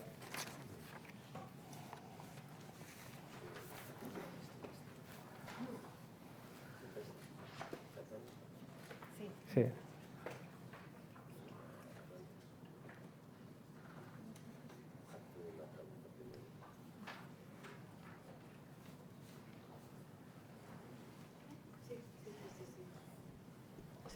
Tengo que digerir primero tanta información, no soy capaz. A ver, yo quería saber, en el caso de los valores que más pesan en el IBEX, a ver, en el sector bancario, ¿por qué preferís Sabadell a cualquier otro valor? Si es porque creéis que con la OPA va a tener un resultado que le pueda generar subidas o qué. ¿Y qué opináis de Inditex después de la caída de ayer, que sigue hoy? Pues ¿dónde le veis el suelo? ¿A qué precios estáis que consideráis que es atractivo invertir? Igual que Puig, que parecía que iba a remontar un poco en bolsa, lo tenéis aquí en el radar, pero la retirada de uno de los productos recientemente pues también está ahí. Y en el caso de IAG, no sé si con una subida del 100% va a encontrar su momento para entrar en cartera. Me imagino que lo tenéis en el radar por precio, ¿no? Pero no sé, si cae será por algún elemento que lo justifique. No creo que dé tanto potencial, ¿no?, como para justificar su salida. Y bueno, pues eso, que pues luego sigo, si no hay nada. ¿Hola? Ahora. Sí, ahora. Bueno, en el caso de Sabadell, bueno, preferimos quizá ahora mismo la banca doméstica. Creo que en los últimos 2 meses lo ha hecho demasiado mal, o sea, en comportamiento en bolsa. Creo que existe demasiado miedo con la evolución de la cuenta de resultados en el entorno de bajadas de tipos. Y en el caso de Sabadell consideramos que podrían dar sorpresa positiva en los próximos resultados y el anuncio de algún dividendo que se esperaba para el tercer trimestre y lo dejaron pendiente para la publicación de los próximos resultados, ¿no? Entonces, dentro de los distintos bancos, creemos que a día de hoy son de los que menos incertidumbre tiene en términos de evolución, porque evidentemente con el tema de la OPA de BBVA va a seguir haciendo lo que sea necesario para seguir generando el mejor resultado posible para poder llevarse pues el gato al agua, por decirlo de alguna manera, y conseguir un mejor precio, ¿no? Vale. Sí, hola, buenos días. Bueno, en cuanto a Inditex, bueno, finalmente nos da un respiro, ¿no? Este año ha sido otro año, el segundo consecutivo, con un comportamiento de la acción extraordinario.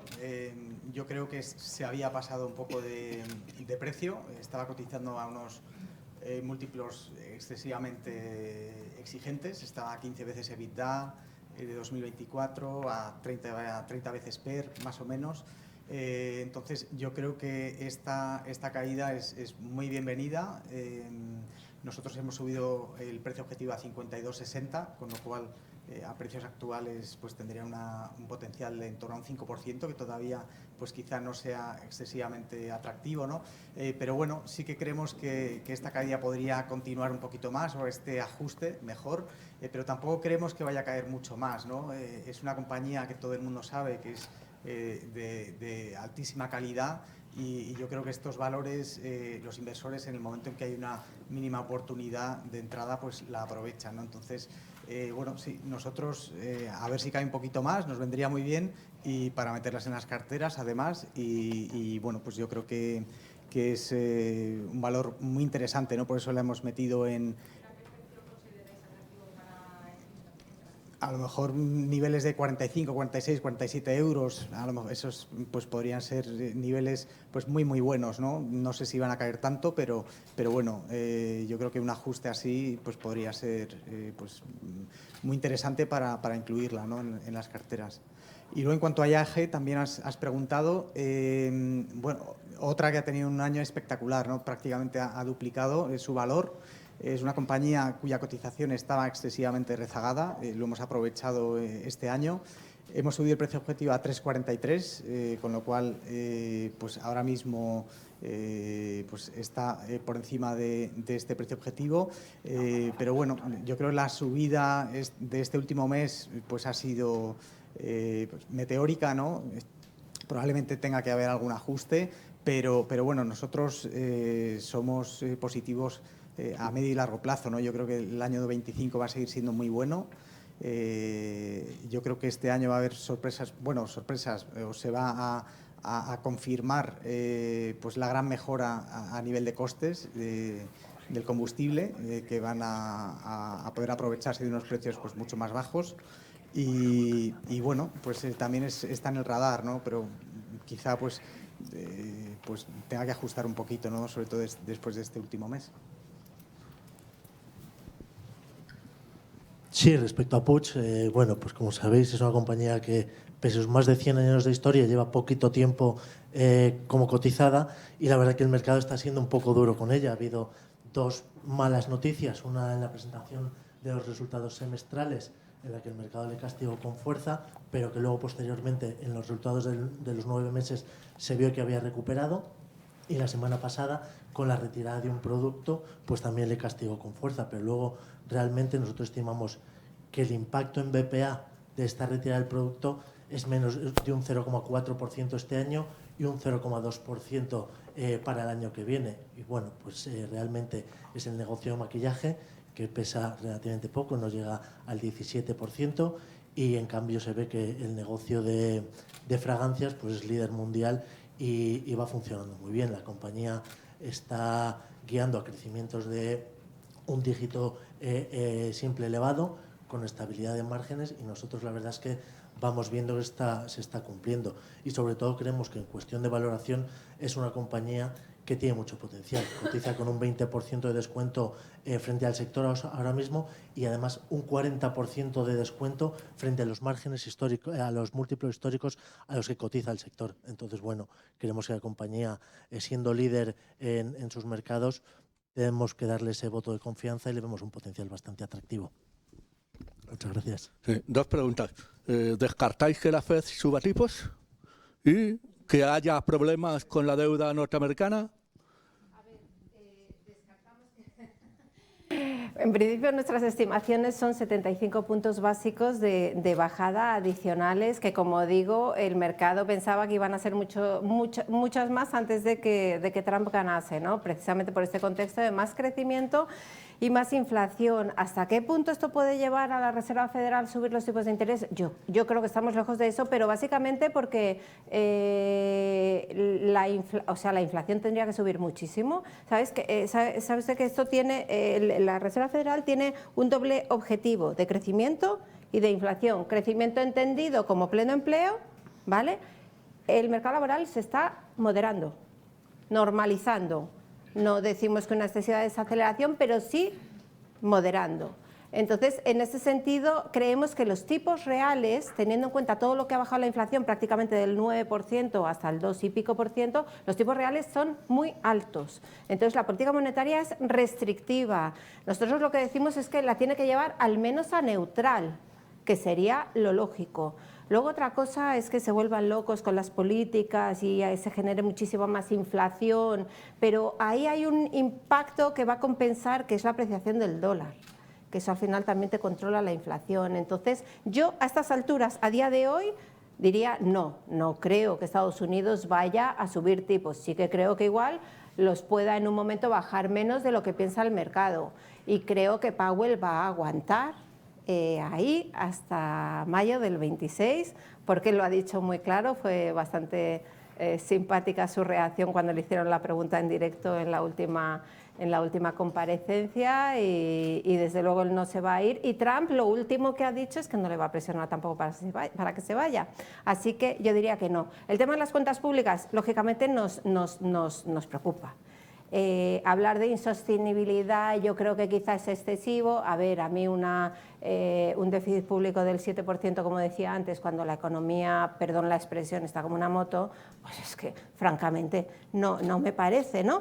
Pero Sí que nos preocupa, pero yo, es lo que decía antes, yo creo que siempre nos quedará la Fed y siempre nos quedará el quantitative easing. Y si se acuerda, cuando en momentos que hemos tenido de riesgos elevados que se ha visto comprometida la estabilidad financiera, pues como fue cuando Liz Truss en Reino Unido presentó un presupuesto súper expansivo y tal, las tires se dispararon y el Banco de Inglaterra, que estaba reduciendo balance, no tuvo más remedio que ponerse a comprar.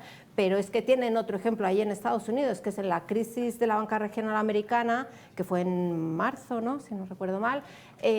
También inyectaron liquidez, o sea, aquí lo que sea necesario por la estabilidad financiera. Entonces, es un tema, y lo decía Juan Carlos, es un tema que nos preocupa, el de las cuentas públicas, porque eso de alguna manera lo tienes que resolver en algún momento, pero ya digo, no creo que se vaya a provocar un problema muy grande, porque bueno, estamos hablando de Estados Unidos y estamos hablando de que la Fed está ahí. Sí, la segunda pregunta, si entrara en una oficina de Renta 4 un cliente que quiere invertir en cripto, ¿qué le decís? Nosotros, y lo hemos comentado antes, me han dicho, te van a preguntar por las cripto. Sí que tenemos un fondo, vamos, de hecho aquí hay varios compañeros que le pueden informar, porque es gente que está de cara al cliente y le pueden informar perfectamente. Nosotros sí que tenemos un fondo que es, yo creo, no sé si el primero que se ha sacado, pero sí de criptodivisas, y quién sabe, en algún momento quizá en el departamento de análisis tengamos que incorporar a alguien especializado en este tema. Sí que es verdad que las criptos es una de las cosas que no hemos comentado en la política de Trump, pero él es súper pro cripto. Y de hecho a la gente que va a poner en los puestos principales son muy pro criptomonedas, ¿no? No hay más que ver el Bitcoin a 100.000, ¿no?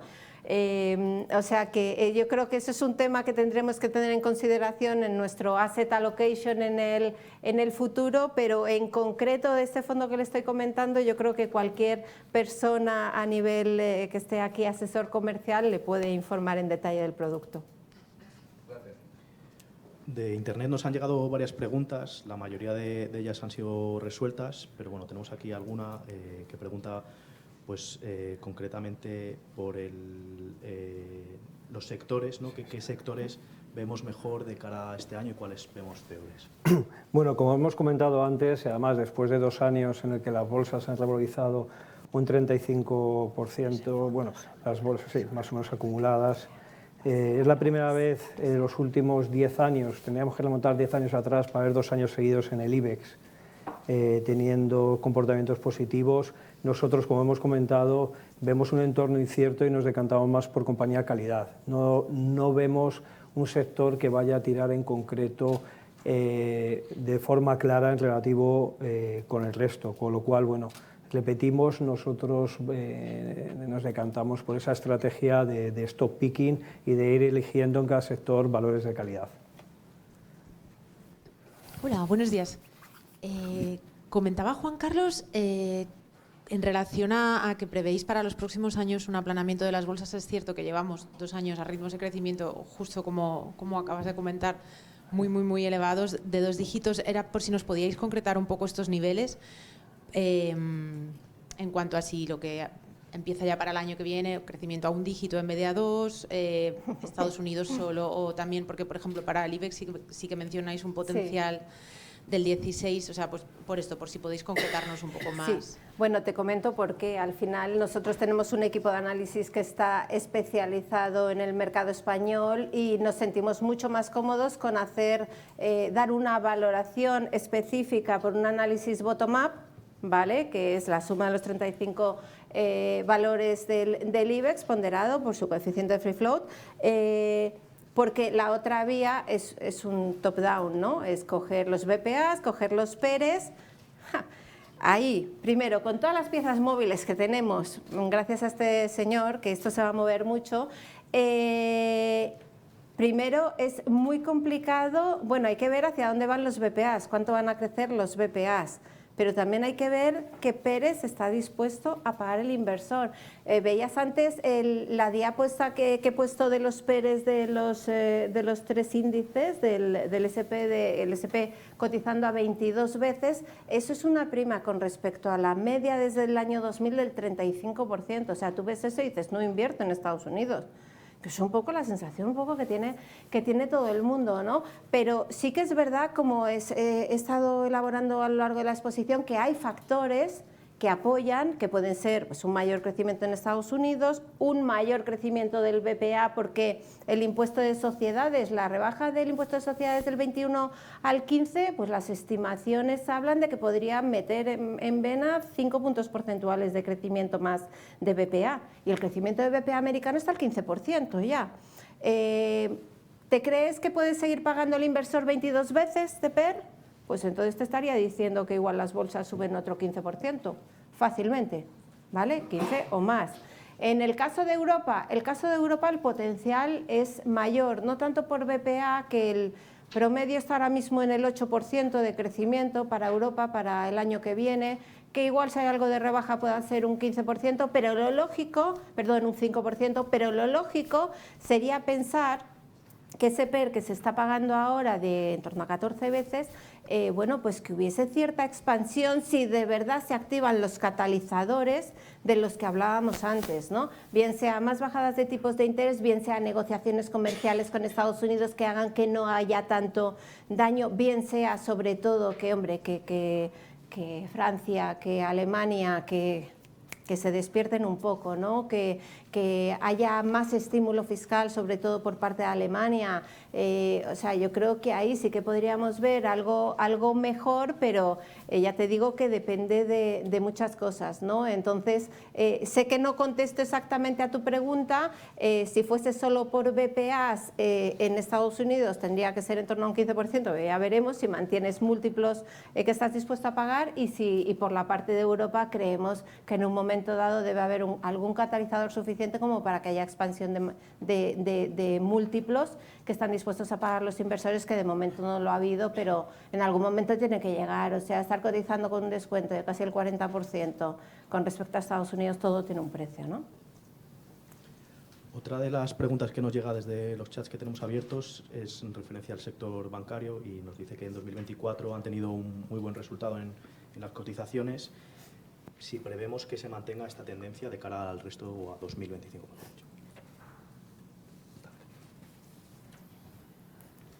Bueno, nosotros pensamos, como hemos dicho antes, que el mercado está excesivamente negativo con el impacto que va a tener en la cuenta de resultados el entorno de bajadas de tipos. Creemos que la evolución de la cuenta de resultados en 2025 no va a ser tan mala, y consideramos que a lo largo del año, en la medida que se vaya demostrando eso, deberíamos asistir a revisiones al alza de las estimaciones de la cuenta de resultados. Entonces, eso creemos que debería ser un apoyo.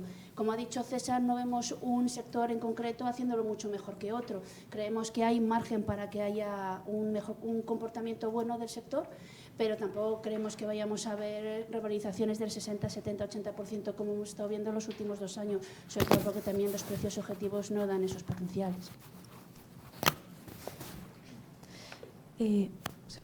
Hola, buenos días. Yo quería volver a incidir en el potencial del IBEX.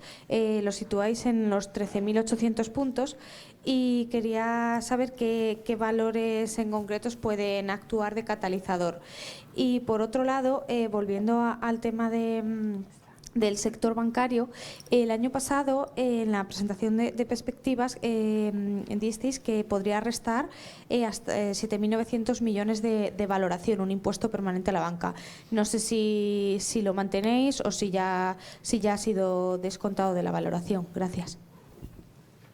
Bueno, ahí el tema que tenemos, antes de que hable Nuria del impuesto a la banca, El problema que tenemos en el IBEX es el de siempre, ¿no? Bueno, como tienen el SP con los 7 magníficos, pues nosotros lo tenemos con nuestros 7 magníficos, ¿no? Que son nuestros bancos, la mayoría de ellos, sobre todo los grandes, Iberdrola, Inditex, Amadeus, y Repsol. Al final, si te coges esos, es que te haces un 80 o un 90% del IBEX, ¿no? Entonces, simplemente con que veas, estaba intentando poner la tabla, pero no daba la tabla donde ves el IBEX. Hay una última columna al final que pone aportación esperada a la revalorización, a ese 16% que pensamos que se va a revalorizar el IBEX, ves cuánto aportaría cada una. Y vamos, que entre 6 o 7 se lo hacen. Entonces, claro, se tiene que cumplir también que esas compañías lleguen a su precio objetivo. Pero bueno, el año pasado ya te digo que se nos tachaba optimistas, pero sí que se han alcanzado prácticamente esos niveles de 11.800, ¿no? que hablábamos. Y dejo a Nuria con el tema del impuesto. Bueno, nosotros pensamos que el mercado, en las cotizaciones, el impuesto ya debería estar totalmente descontado, ¿no? En las valoraciones y en las estimaciones llevamos ya prácticamente todo el año teniendo en cuenta un impuesto permanente. La reciente modificación que se ha hecho, realmente el impacto como tal ha sido mínimo. En algunos bancos, como los más grandes, van a tener que abonar algo más, pero tampoco son cantidades que vayan a llevar a una caída importante del beneficio neto. Estamos hablando, por ejemplo, de CaixaBank, que el año pasado pagó, bueno, este año pagó 500 millones y en enero de este 2025, bueno, el primer trimestre pagará 570 con ese nuevo impuesto tal y como se ha definido. En el caso de Sabadell, por ejemplo, el impacto es positivo. Van a tener que pagar 30 millones de euros menos, ¿no? Entonces, bueno, yo creo que, ya digo, el impuesto ya debería estar totalmente descontado y en las estimaciones ya se está teniendo en cuenta. Hola, buenos días. No habéis hecho referencia a la situación del Reino Unido. Están empezando a hablar de que empieza a generar problemas y quisiera saber cómo valoráis la situación ahora del Reino Unido y qué efectos puede tener en empresas españolas como Telefónica con intereses allí y bueno, y qué afectó en real en la bolsa también española, porque muchas de las inversiones vienen de esa zona. Bueno, ahí en Reino Unido es verdad que no hemos tocado porque al final, fijaos, si esto es largo, encima metemos ya Reino Unido, es bastante complicado, ¿no? En Reino Unido sí que es verdad que hay, bueno, se han quedado un poco rezagados quizá en las bajadas de tipos, ¿no? Porque sobre todo después de que anunciasen un presupuesto, un programa fiscal bastante más expansivo de lo que pensaba el mercado, pues se ha quedado esa sensación de, oye, quizá vas a impulsar demasiado el crecimiento y tienes una inflación que sigue siendo como muy sticky, ¿no? Como muy pegajosa, sobre todo en la parte de servicios. Entonces, eso yo creo que hay como distintas bandas en mercado, el que piensa que van a bajar mucho los tipos de interés porque se va a arreglar el tema de la inflación y de los salarios, y los que piensan que no. Entonces yo creo que ahí la cosa termina de estar muy clara, el estímulo por ese lado. Sí que es verdad que por la parte comercial, yo sin ser muy experta en lo que es mercado Reino Unido, pero por la parte comercial es verdad que dicen que es uno de los que podría sufrir menos por todo el tema de las políticas comerciales de Estados Unidos, porque sí que es verdad que tienen relaciones comerciales, pero es mucho de servicios, poco de bienes. Entonces parece ser que en ese sentido pues podría ser un país que no se viese tan afectado, ¿no? Entonces, más allá de eso, no tenemos una recomendación específica sobre el mercado británico, pero casi dejo a Iván que comente por la parte de Telefónica. Sí, hola. Sí, bueno, a ver, en cuanto a Telefónica, Reino Unido ya no es uno de los 4 mercados clave para Telefónica después de la joint venture que creó allí con VMed. Entonces, bueno, ya digo, no es uno de los 4 mercados estratégicos, pero sí que tiene una posición relevante. En Reino Unido, la verdad es que Telefónica pues lo está haciendo muy bien a nivel comercial. Los resultados pues siguen creciendo en ingresos, en EBITDA. Ahí el único problema que vemos es que esa división pues tiene una deuda excesiva, ¿no? Está en torno a 5,5 veces EBITDA, ¿no? La deuda neta. Sí que es cierto que es una división pues un negocio defensivo y pues un servicio básico, pues sí que puede soportar más deuda, ¿no? Pero sí que es cierto que hay cierta preocupación en cuanto a que este nivel de deuda pues no debería aumentar, ¿no? Pero a nivel comercial pues lo están haciendo muy bien. Están desplegando fibra en Reino Unido. Los planes que tienen pues son ambiciosos y bueno, pues van a tener pues la mejor red de fibra en Reino Unido. Y bueno, yo creo que esto pues tiene mucho valor y bueno, es algo que en el futuro, en el caso de que Telefónica pues quiera desprenderse de este activo, pues es un activo pues muy valioso, ¿no? ¿Veis opciones de que eso ocurra? Es posible, a ver, ya digo, no es uno de los 4 mercados clave y bueno, y está sujeto a venta, ¿no? Yo de momento no lo veo a corto plazo en absoluto, pero bueno, todo tiene un precio y bueno, es una opción que tiene, ¿no? Ellos siempre hablan mucho de la flexibilidad, de la opcionalidad, ¿no? Para vender activos, ¿no? Y yo creo que bueno, este podría ser un activo en ese ámbito, ¿no? Pero vamos, en principio no esperamos a corto plazo. Otra pregunta que nos llega desde Internet es, bueno, nos preguntan sobre el dividendo de Repsol. Concretamente, pues nos dice que las perspectivas sobre los precios del crudo, que parece que no son muy halagüeñas, si creemos que es sostenible el dividendo de Repsol. Sí, muchas gracias por la pregunta. Sí, efectivamente, Repsol es una compañía que nos gusta bastante. En primer lugar, por esta política de retribución al accionista. ¿No? Recordar que en su plan estratégico que presentó a principio de año fijaba una retribución del 35% del flujo de caja operativo generado y lo cifraba para los próximos años en torno a 10.000 millones. Nosotros somos un poco más conservadores, estamos estimando unos 8.500 millones. Para que os hagáis una idea, Repsol tiene una capitalización actual en torno a los 13.000-14.000 millones de euros. Entonces, es una política bastante generosa y que estamos viendo que sí se va a ir cumpliendo.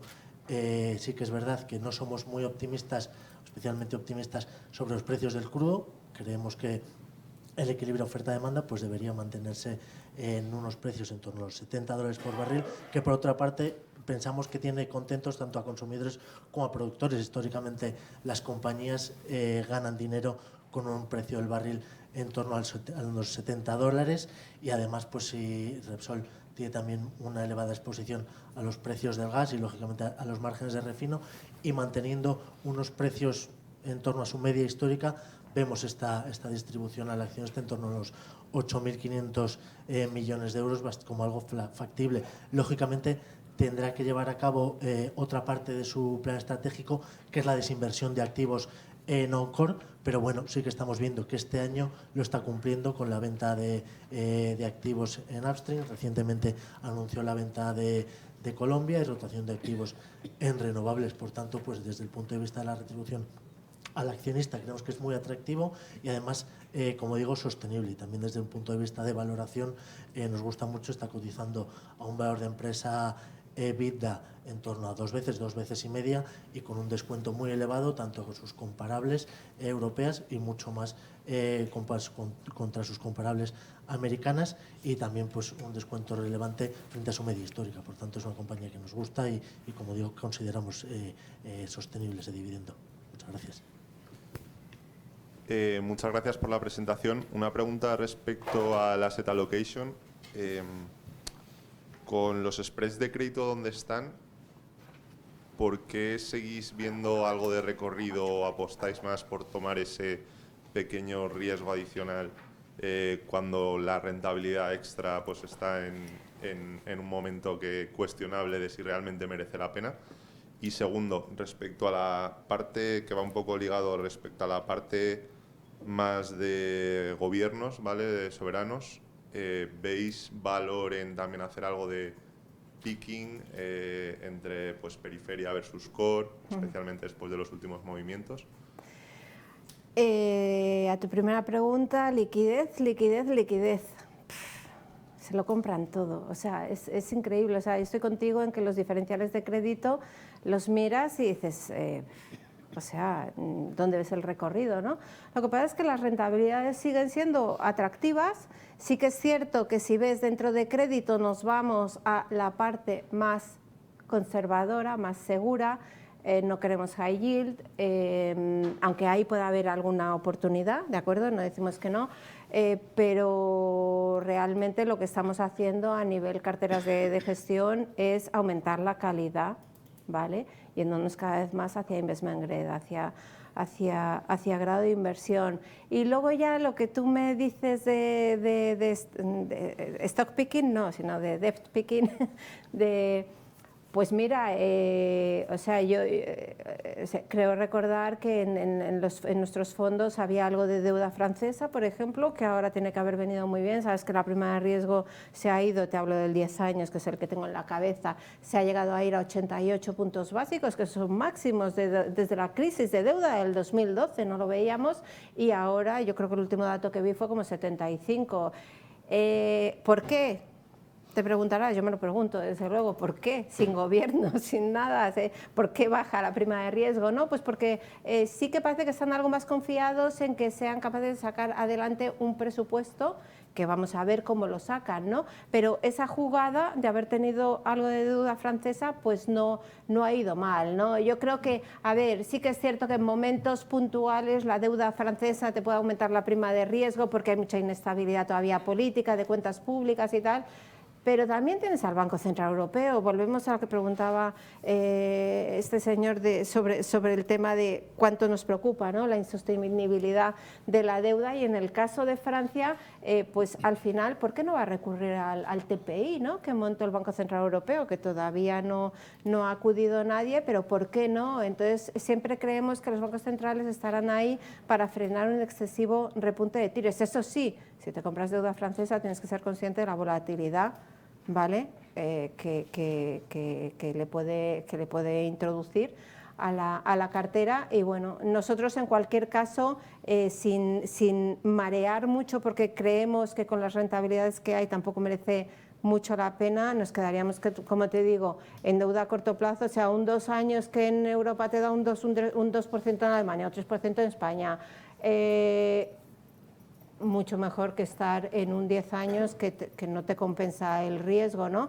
Y en crédito, ya te digo, grave inversión, no nos liaríamos mucho más. Creemos que las rentabilidades son bastante bien y no merece la pena asumir el riesgo, como dices tú. Pues yo creo que lo dejamos aquí porque se nos está extendiendo. Si alguien tiene alguna pregunta más ahora en un café, pues podemos comentar. Muchas gracias a todos. Hasta luego. Bueno, otro año más.